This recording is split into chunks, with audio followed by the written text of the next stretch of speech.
नमस्कार दोस्तों, मेरे चैनल एस्ट्रो अमन जी में आपका बहुत बहुत स्वागत है। आज मैं कुंडली विश्लेषण करूंगा 34 वर्ष के पुरुष का। इनके कुंडली पर क्या अच्छी खराब अवस्था है सबको बताऊंगा। इनके ज़िंदगी पर कैरियर कब से सेट होगा, इनकी ज़िंदगी कब से सही होगी, इस विषय पर इनको जानना है। अभी फ़िलहाल बहुत ज़्यादा उन्नति लाइफ में नहीं मिल पाई है कैरियर प्रॉस्पेक्टस से। आगे की ज़िंदगी कैसी रहेगी, कुंडली पर क्या अच्छी खराब अवस्था है और आगे ज़िंदगी पर कब से ये तरक्की कर पाएंगे, और संतान सुख को लेकर भी इनको जानना है। तो मैं प्रॉब्लम्स को देख लेता हूं, आखिर किस वजह से ये प्रॉब्लम्स आ रहा है। तो आप बिल्कुल भी चिंता ना करें, आपकी कुंडली पर जितनी भी चीज़ें रहेंगी उस बात को बड़ी गहराई और बड़ी स्पष्टता के साथ मैं बताने का और समझाने का प्रयास करूंगा। सबसे पहले हम लगन से स्टार्ट करते हैं। इनके कौन लगन की कुंडली है, यहाँ पर 9 लिखा हुआ है तो ये धनु लगन की कुंडली होगी। 9 का अर्थ होता है धनु लगन की कुंडली, धनु राशि। तो 9 लिखा हुआ है तो धनु लगन होगा। अभी हम विचार कर लेते हैं, जैसे इनकी कुंडली में बुध अस्त का है, यहाँ पर आपको एरो दिख रहा होगा। तो अस्त का अर्थ है सूर्य के कंपैरिजन में अस्त का है, इसके फल थोड़े से कम आ पाते हैं। अगर ये योग कारक है आपकी कुंडली में, वो मैं आगे विचार करूंगा, तो इसके लिए आपको रेमेडी करने की आवश्यकता जरूर से पड़ेगी। इस बात का आप जरूर ध्यान में रखें। तो ये तो बुद्ध के विषय में था। अभी थोड़ा डिग्री पर हम बात कर लेते हैं। डिग्री मीन्स बल, तो बल को देखना बहुत जरूरी है किसी भी कुंडली पर। तो सूर्य इनका 29 डिग्री पर है, तो ये 20 से 25% फल देने के काबिल है। चंद्रमा 17 डिग्री पर है, 100% फल देगा। मंगल 10 डिग्री पर है, 100% फल देगा। बुध 0 डिग्री पर है, एक तो अस्त का है, दूसरा 0 डिग्री पर है, मतलब इसके फल बहुत ही अच्छे जिंदगी पर नहीं आएंगे। आगे विचार करते हैं। गुरु इनका 26 डिग्री पर है, ये तकरीबन 30% के राउंड फल देगा। शुक्र इनका 12 डिग्री पर है, 100%। शनि 23 डिग्री पर है, 30% के राउंड 40% के राउंड फल देगा। अभी देख लेते हैं वक्री कौन कौन सा इनकी कुंडली में ग्रह है। तो राहु केतु तो सभी की कुंडली में वक्री रहता है, और इनकी कुंडली में कोई भी ग्रह वक्री नहीं है। इस कुंडली के हिसाब से अगर मैं राशि की बात कर लूँ, तो इस कुंडली के हिसाब से मिथुन राशि आ रही है, और मंगल दोष इनका है। चूंकि मंगल इनका चतुर्थ भाव में है, तो ये मंगल दोष को बताता है, जहाँ पर से जातक की ज़िंदगी पर शादी के बाद थोड़ी समस्याओं के आगमन को बताता है, अगर शादी कुंडली मिला करके नहीं की जाए तो। हालांकि मंगल अगर योग कारक होगा तो दोष वहीं पर से कैंसिल हो जाएंगे। तो अभी थोड़ा हम ग्रहों की फलादेश पर बात कर लेते हैं, चीज़ों को आप गहराई के साथ समझ पाएंगे। मूलतः जो धनु लगन के व्यक्ति होते हैं उनको लोअर बैक पेन की प्रॉब्लम हो सकती है, फेफड़े से जुड़ी हुई समस्या हो सकती है, और थोड़ी सी एसिडिटी की प्रॉब्लम हो सकती है इन लोगों को। इन लोगों को थोड़ी सी हड्डी की भी प्रॉब्लम हो सकती है, जैसे जॉइंट पेन वगैरह। धनु लगन के लोगों को ये जरूरी नहीं है कि सबके ज़िंदगी पर ये होगा, इन सब प्रॉब्लम्स में से कोई प्रॉब्लम्स हो सकती है। तो अभी हम सूर्य पर बात करते हैं दोस्तों कि सूर्य कहाँ पर इनका अवस्थित है। तो सूर्य इनके कुंडली में है लगन में, 9 लिखा हुआ धनु राशि में है, मित्र के घर में है, मित्र राशि में है, नवमें घर का स्वामी है। नवमा घर भाग्य को रिप्रेजेंट करता है, तो भाग्य के घर का स्वामी होके लगन में बैठना डिग्री वाइज थोड़ा सा कमजोर है इनका सूर्य। तो डिग्री वाइज जब कमजोर है और भाग्य स्थान का स्वामी लगन में बैठा है, तो ये तो बहुत ही अच्छी अवस्था है सूर्य की। चूंकि भाग्य स्थान का स्वामी है, लगन में बैठा है, तो बहुत बेहतरीन फल देना चाहिए। लेकिन यहाँ पर कंसेप्ट की बात यह है कि भाग्येश इनका कमज़ोर हो गया डिग्री वाइज, मतलब 29 डिग्री पर है, मृतक अवस्था में है, बहुत ज़्यादा फलदायी नहीं है, बहुत ज़्यादा फल देने के काबिल ये नहीं है। तो इसके रिगार्डिंग जो जातक की ज़िंदगी पर फल आने चाहिए वो नहीं आ पा रहे होंगे। नहीं तो ऐसा सूर्य आपको मान सम्मान प्रतिष्ठा बड़े पद पर आसीन रखता है, और कहीं ना कहीं ज़िंदगी पर बहुत आगे बढ़ाने में मदद करता है। लेकिन इसके फल नहीं आ रहे हैं, तो एक समस्या वाली बात है। तो वीडियो के अंत में इसके उपाय का चर्चा मैं करूंगा। लेकिन सूर्य का पोजीशन इनका बहुत ही अच्छा है।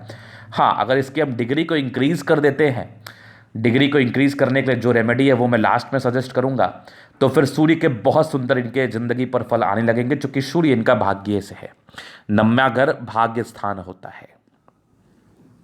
अभी हम चंद्रमा पर विचार करेंगे। चंद्रमा कहाँ देख लो आप, कहाँ पर इनका चंद्रमा, चंद्रमा 3 मतलब मिथुन राशि। चंद्रमा मित्र के ही घर में अष्टम भाव का स्वामी है, 7वें घर में बैठा है। तो चंद्रमा अष्टमेश होके सप्तम भाव में बैठना तो वैवाहिक जिंदगी में थोड़ी बहुत परेशानियों को इंडिकेशंस ये दिखाता है। कभी संतान प्राप्ति में थोड़ा विलंब हो जाए, या कोले कलह कचकच, इस प्रकार की समस्याओं को ये इंडिकेट जरूर कर देता है। तो मे भी इस वजह से आपकी ज़िंदगी पर प्रॉब्लम्स आ रही होंगी। लेकिन अष्टमेश का संबंध अच्छे भाव से है, सप्तम भाव से है, तो आयु दीर्घायु ये जरूर देता है। आयु में कोई विशेष तकलीफ नहीं देता, चूंकि अष्टम भाव आयु के स्थान का स्वामी है। एक नेगेटिव इम्पैक्ट जरूर डालेगा चंद्रमा, चूंकि सप्तम भाव में जाके बैठ गया पत्नी कारक स्थान में, तो वैवाहिक जीवन में थोड़ी बहुत परेशानी या फिर अनसेटिस्फैक्शन, ये समझ लो आप। तो ये देख लिया चंद्रमा के विषय में आपने। अभी हम मंगल पर विचार करते हैं। मंगल का 12 लिखा है, मीन राशि है। मंगल मित्र के ही घर में है, 5वें और 12वें घर का स्वामी है। 5वां घर पढ़ाई लिखाई कारक स्थान होता है, 12वां घर खर्च का हाउस होता है। तो पढ़ाई लिखाई कारक स्थान का स्वामी होकर चतुर्थ में बैठना मतलब जातक को पढ़ाई में मन लगना चाहिए, समझना कंसेप्ट ये है। लेकिन द्वादश भाव का स्वामी 12वें घर में बैठ गया तो ये एक समस्या वाली बात है कि जातक का खर्च होगा, ये लोग ज़्यादा पढ़े लिखेंगे नहीं, समझना मेरी बात। इन लोगों का खर्च होगा, कहने का अर्थ ये है कि 12वां घर व्यय का घर है और इसका स्वामी होके मंगल बैठ जाए चतुर्थ भाव में तो थोड़े खर्च की स्थिति को बढ़ा देता है।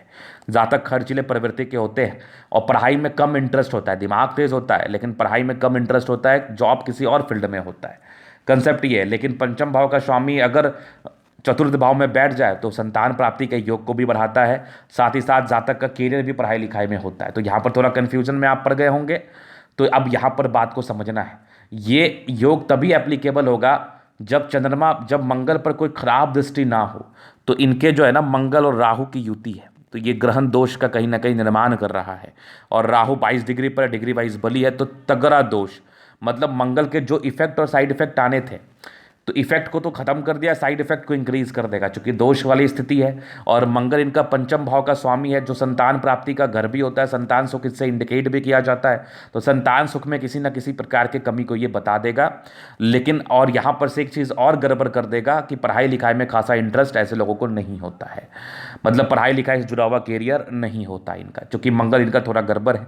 तो इसके इंक्रीजमेंट के लिए, मंगल के बल को बढ़ाने के लिए, चूंकि मंगल 100% फल देने के काबिल है, लेकिन दूसरे ही पल राहु भी 100% फल देने के काबिल है, लगभग 90-95%। तो मंगल के बल को अगर हम इंक्रीज करते हैं कुछ रेमेडी करके, तो शायद आपकी ज़िंदगी पर इसके दुष्प्रभाव नहीं आएंगे।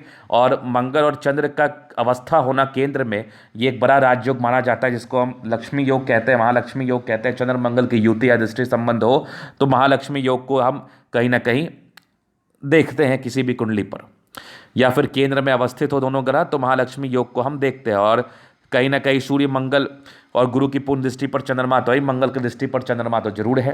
तो यहाँ पर से राजयोग तो बना, लेकिन राजयोग एप्लीकेबल नहीं हो पाया चंद्र मंगल का, क्योंकि मंगल बहुत ज़्यादा बलशाली होने के बावजूद भी पाप ग्रहों से दृष्टिगत संबंध में है, जिस वजह से इसके बहुत सुंदर फल जातक की जिंदगी पर नहीं आ रहे हैं। तो हम लास्ट में इसके उपाय का चर्चा करेंगे। अब बात करते हैं बुध पर। तो बुध इनका अस्त का है, 10 लिखा हुआ है, तो ये मकर राशि में होगा। 7वें और 10वें घर का स्वामी है, पत्नी कारक स्थान का स्वामी है, कैरियर के स्थान का स्वामी होकर धन भाव में बैठा है। तो देखा जाए तो बहुत शानदार पोजीशन में है बुध, लेकिन बुध गड़बड़ अवस्था में है, क्योंकि बुध में डिग्री नहीं है। एक तो 0 डिग्री पर है, दूसरा बलहीन है, पहला तो बलहीन है, दूसरा अस्त का है, तो इसके बहुत सुंदर फल नहीं आ पा रहे हैं। तो पत्नी पक्ष से थोड़ी सी दिक्कत, या फिर कह लो कि शादी के बाद थोड़ी सी प्रॉब्लम्स। अब संतान सुख में दिक्कत है तो फिर वो भी दिक्कत है, और कैरियर में थोड़ी परेशानी, चूंकि 10वें भाव का स्वामी है, कैरियर के हाउस का स्वामी है। और बुध बिल्कुल भी पावरफुल नहीं है। अगर ये जरा भी पावरफुल रहे तो जातक की ज़िंदगी पर इसके बहुत सुंदर इफेक्ट आएंगे, लेकिन इसके बल के इंक्रीजमेंट के लिए क्या उपाय करना है वो तो मैं आपको जरूर बताऊंगा, वो आपके लिए कंपलसरी भी है करना, क्योंकि बुध गड़बड़ अवस्था में इससे आपके वैवाहिक जीवन में भी उन्नति होगी और कैरियर में भी आपको बढ़ोतरी मिलेगी। अभी हम बृहस्पति पर देखेंगे, 3रे भाव में बैठा है, पहले चौथे घर का, पहला मतलब लग्नेश का स्वामी है और चतुर्थेश मकान गाड़ी वाहन का सुख का स्वामी होकर 3रे भाव में बैठा है। तो जातक इन सब के सुख को भोगेंगे। लग्नेश 3रे भाव में है तो कर्मठ व्यक्ति है, मेहनत जरूर करते हैं ये, और चौथे भाव का स्वामी है तो गाड़ी मकान वाहन का बड़ा शौक है, इनको प्राप्ति भी इनकी ज़िंदगी पर होती है। तो जुपिटर इनका बिल्कुल भी गड़बड़ नहीं है, जो कि कर्म के हाउस में ये इस हाउसेस का मालिक होकर बैठना, जातक कर्मठ तो होते ही हैं और साथ ही साथ अच्छा सुख भोगते हैं अपनी ज़िंदगी पर। अब विचार करते हैं शुक्र पर। तो शुक्र कहाँ पर बैठा है इनका, ये देख लो आप, शुक्र 8 लिखा हुआ है, तो ये वृश्चिक राशि में है, 6ठे 11वें घर का स्वामी है और कुंडली में 12वें घर में बैठा है।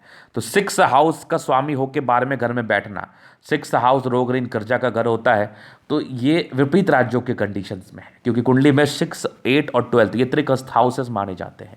इसका स्वामी होकर कोई ग्रह इसी के घर में बैठ जाए, जैसे 6 का मालिक 6 में बैठ जाए, 8 में बैठ जाए, 12 में बैठ जाए, तो राजयोग बनाता है, विपरीत राजयोग बनाता है। अगर 12th का मालिक 6 में बैठ जाए, 8th में बैठ जाए, या स्वयं 12th में बैठ जाए, तो ये विपरीत राजयोग बनाता है। मतलब आप त्रिक हाउसेस का मतलब होता है खराब घर, और इसका मालिक होके आप इसी घर में बैठ जाएंगे तो अपने मोहल्ले में कुत्ता भी शेर होता है। तो कहने का अर्थ यह है कि इस हाउसेस का मालिक इसी में बैठ जाए तो विपरीत राज्यों के कंडीशन में है। तो शुक्र बहुत गड़बड़ नहीं है, लग्जरी के सुख को ये देगा चूंकि विपरीत राज्यों बना रहा है। लेकिन दूसरे ही पल ये 11 में लाभ भाव का भी स्वामी है और द्वादश भाव में बैठ गया है, तो जातक खर्चीले प्रवृत्ति के होते हैं, इनकम से ज़्यादा इनका खर्च होता है इनकी ज़िंदगी पर। ये इस बात का भी परिचय करा रहा है, तो नियंत्रण रखने की आवश्यकता है। अभी विचार करेंगे हम शनि पर। तो शनि इन कहाँ बैठा है? 8वें वृश्चिक राशि में है। शनि दूसरे तीसरे घर का स्वामी है, कुंडली में 12वें घर में बैठा है। तो कहीं ना कहीं कुछ केसेस में हम तीसरा हाउस को भी त्रिक हाउस मान लेते हैं। तो तीसरे स्थान का स्वामी अगर 12वें घर में बैठ जाए तो ये भी एक प्रकार का राजयोग है, जहाँ पर से विपरीत राज्यों के कंडीशन में है। शनि का थोड़ा बहुत अच्छा फल मिल जाएगा, लेकिन दूसरे ही पल धन भाव का स्वामी होकर अगर 12वें घर में बैठ गया तो धन हानि के योग को बता देता है। तो साधारण कुंडली है जहाँ पर से धन हानि के योग को ये इंडिकेट कर रहा है। इसका मतलब है कि धन आने में दिक्कत होगा, मेहनत करने का बहुत अच्छा फल इनको नहीं मिलेगा। शनि के द्वारा भी बहुत अच्छा सटीक फल ना मिलने के चांसेस को ये बता रहा है। तो यहाँ पर से चीज़ आपने देख लिया। अब राहु इनका ग्रहण दोष बनाया है, केतु इनका 10वें भाव में बैठा है, तो वो भी एक दिक्कत है। पावरफुल अवस्था में कन्या राशि में केतु है। केतु 10वें घर में स्थित है, दूसरे चौथे और छठे भाव पर दृष्टिगत संबंध में है। और राहु की युति हो गई है आपके मंगल के साथ, जो ग्रहण दोष बनाई हुई है, जो कि प्रॉब्लम्स को इंडिकेट कर रही हैं। तो इन सभी चीज़ के लिए आपको उपाय करने की आवश्यकता है। बाकी मैं आपको सजेस्ट जरूर कर दूंगा, इस बात को लेकर आप बिल्कुल भी चिंता ना करें। तो थोड़ी सी दिक्कत वाली तो है, ग्रह अच्छे कंडीशंस में होने के बावजूद बलहीन है।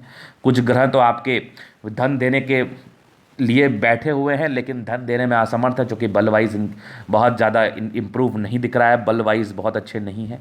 तो खैर आपको चिंता नहीं करना है, आपको रेमेडी क्या करना है इस पर आप विचार कर लीजिए थोड़ा। एक तो आप बृहस्पति के लिए पुखराज रत्न धारण कर सकते हैं, दूसरा मंगल के बल को इंक्रीज करने के लिए मूंगा पहन सकते हैं, तीसरा सूर्य के लिए तो आपका कंपलसरी है मानक। मानक आपके लिए बहुत ज़्यादा रहेगा, मूंगा, मानक और पुखराज, ये 3 रत्न आपके कुंडली में सजेस्ट है। जो ज़्यादा कंपलसरी है वो मूंगा और मानिक है, इसको आपको जरूर धारण करना चाहिए। अब देखिए थोड़ा सा और हम इनके महादशा अंतरदशा पर बात कर लेते हैं कि कौन सा दशा से ये गुजर रहे हैं। तो इनका जो भी समय चल रहा है, ये समय चल रहा है अभी शनि का। 2006 के बाद शनि आया है, तो थोड़ी सी उतल फुतल रही है 2006 के बाद ज़िंदगी पर। जो इस बात का मुझे परिचय तो करा रही है आपकी कुंडली, जहाँ पर से ये मुझे कन्फर्मली दिख रहा है आपकी अतली पर, आपकी कुंडली पर सॉरी। तो यहाँ पर से शनि थोड़ा सा आपको तकलीफ ज़रूर देगा आपके ज़िंदगी पर। अभी मैं देख लेता हूँ कि शनि में क्या चल रहा है आपका, कब कब कैसा कैसा रहा है। तो 2006 से 2009 तक आपका शनि चला है, जो कि शनि आपका थोड़ा खर्च की स्थिति को भी बता रहा था, कैरियर को सेट होने में थोड़ी प्रॉब्लम्स को ये बता रहा था। समांतर समय रहता है, चूंकि एक विपरीत राजयोग भी बना लिया ना, तृतीय भाव का स्वामियों के 12वें घर में बैठ गया, तो एक विपरीत राजयोग भी बना लिया, तो आंशिक सफलता के योग को बताया, लेकिन ज़्यादा नुकसान देने के योग को बता रहा है। फिर शनि में बुध चला, ठीक ठाक चला होगा। केतु में थोड़ी दिक्कत हुई होगी 2012 से 13 तक में। शनि में शुक्र 13 से 16 तक में ठीक ठाक रहा होगा, चूंकि शुक्र तो ठीक है आपका। शनि में सूर्य 17 तक ठीक रहा होगा, 17 के बाद चंद्रमा 19 तक ठीक रहा होगा, 19 के बाद मंगल भी 20 तक मुझे वैसे कोई ख़राब नहीं दिखा। 2020 दूसरे महीने के बाद राहु जब से आया होगा बहुत तबाही किया होगा। 2020 दूसरे महीने के बाद बहुत प्रॉब्लम्स को बता रहा है, बहुत ज़्यादा 2022 तक। इस समय बहुत तकलीफ के भी योग आपकी कुंडली में अवस्थित हैं। और 22 के बाद जब गुरु आएगा, शनि में गुरु, तो वार्षिक कुंडली के हिसाब से अगर देखा जाए तो शनि में गुरु आपका कहाँ पर है मैं तुरंत आपको बता दूँ।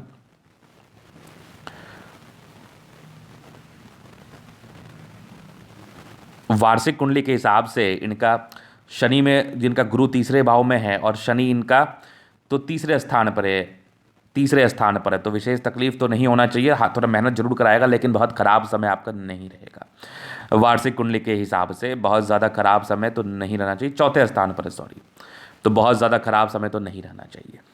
तो शनि में गुरु आपका 2022 के बाद अच्छा रहेगा, इसमें बिल्कुल संदेह नहीं है। उसके बाद महादशा हम देख लेते हैं और कौन सी आपकी। शनि के बाद आपकी बुध की महादशा आएगी, जो कि इसके डिग्री को इम्प्रूव करने के बाद, इसके लिए कुछ रेमेडी करने के बाद बुध का समय आपका शनि से अच्छा रहेगा। 2025 के बाद आपका बढ़िया समय है, जहाँ पर से शनि जैसा तकलीफ आपको नहीं होगा। हाँ बस इसके डिग्री को इम्प्रूव करने के लिए जो रेमेडीज़ है वो मैं आपको जरूर सजेस्ट कर दूंगा पर्सनली, बाद बाकी कोई दिक्कत वाली बात नहीं है। तो 2022 तक आपका समय ठीक नहीं है, इसको आप ध्यान में जरूर रखिएगा। 22 किस में महीने तक ठीक नहीं है वो भी मैं आपको बता दूँ। आपके 12वें महीने मतलब पूरा 22 गड़बड़ है, पूरा 22 गड़बड़ है। ये तो मैं आपके तरी पर से पूर्णतः देख रहा, आपकी कुंडली पर से पूर्णतः देख रहा हूँ। तो 2022 तक गड़बड़ है, इस बात का आप ध्यान रखिएगा, बाकी कोई दिक्कत नहीं है। बाकी जो भी रेमेडीज़ वगैरह है मैं आपको जरूर सजेस्ट कर दूंगा। ये था इनके कुंडली का पूर्णतः विश्लेषण। अगर आपको हमारा ये वीडियो पसंद आया, लाइक कर दे, कमेंट कर दे, सब्सक्राइब कर दे। अगर व्यक्तिगत रूप से मैं ऐसे कुंडली दिखाना चाहते हैं या इस तरह का दिखाना चाहते हैं, हमारा व्हाट्सअप नंबर डिस्कशन में मिल जाएगा, लेकर आप संपर्क कर सकते हैं। धन्यवाद।